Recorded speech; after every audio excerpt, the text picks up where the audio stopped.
Bonjour à tous, bienvenue dans votre agenda. Tout de suite, une sélection d'événements près de chez vous proposés par KTO. Le dimanche 11 janvier à 16h, la chapelle Bernadette de Nevers accueillera un spectacle consacré à la figure de Sainte Bernadette. Interprété par des jeunes accompagnés par la communauté des Baladins de l'Évangile, depuis plus de 60 ans, cette communauté permet à des jeunes de s'imprégner de la parole de Dieu en la mettant en scène. En seulement 24 heures, les participants deviennent acteurs d'un spectacle sans avoir à apprendre de texte. Guidés par une bande sonore diffusée pendant la représentation, ils enfilent costumes et incarnent les personnages à travers le jeu scénique. À travers cette forme de théâtre, vivante et accessible, les Baladins de l'Évangile offrent au public une mise en scène incarnée du message évangélique. Un spectacle porté par la jeunesse, invitant les spectateurs à redécouvrir l'histoire de Bernadette. La participation à ce spectacle est libre, plus de renseignements sur le site baladinsévangile.com. Le dimanche 11 janvier à 11h sera célébrée une messe pontificale à la cathédrale Saint-Michel et Gudule de Bruxelles à l'occasion du 800e anniversaire de la cathédrale. Cette célébration marquera le lancement de Gudula 26, une année de commémoration consacrée à ce monument emblématique du patrimoine religieux et historique belge.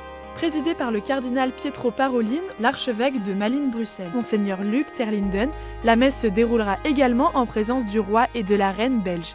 Ouverte à tous sans inscription, la liturgie sera portée par une animation musicale assurée par l'ensemble Voces des Super, sous la direction de Gunther van de Ven. Plus d'informations sur le site cathédralisbruxellensis.be. L'année jubilaire 2025 touche à sa fin. Pour clore le jubilé de l'Espérance, en communion avec toute l'Église, le diocèse d'Agen organise une journée à Bonne-Encontre le samedi 3 janvier. Rendez-vous à 9h30 à la salle Tortis de Bonne-Encontre, où l'évêque du diocèse, Monseigneur Alexandre Debussy, présentera les grandes orientations pastorales et missionnaires pour les années à venir. Puis direction la basilique Notre-Dame de Bonne-Encontre, en procession avec tous ceux qui le souhaitent, pour une messe pour la paix à 10h30.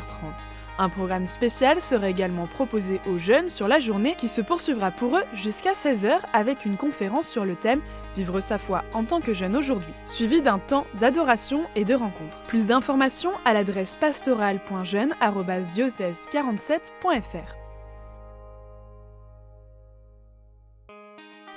À l'occasion du passage à la nouvelle année, le centre spirituel François Palot, près du village de Caïlus, vous invite à vivre 2 jours de prière et de fraternité les 31 décembre et 1er janvier.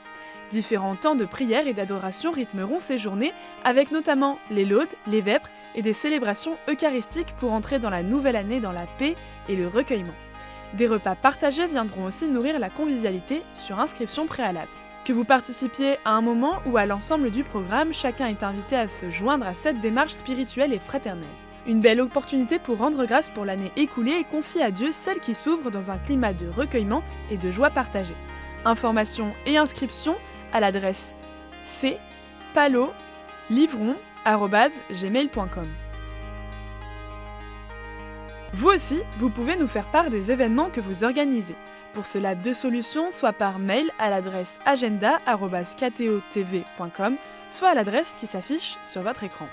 On se quitte avec Dans la nuit de Emmanuel Musique, tiré de leur album Il est la lumière.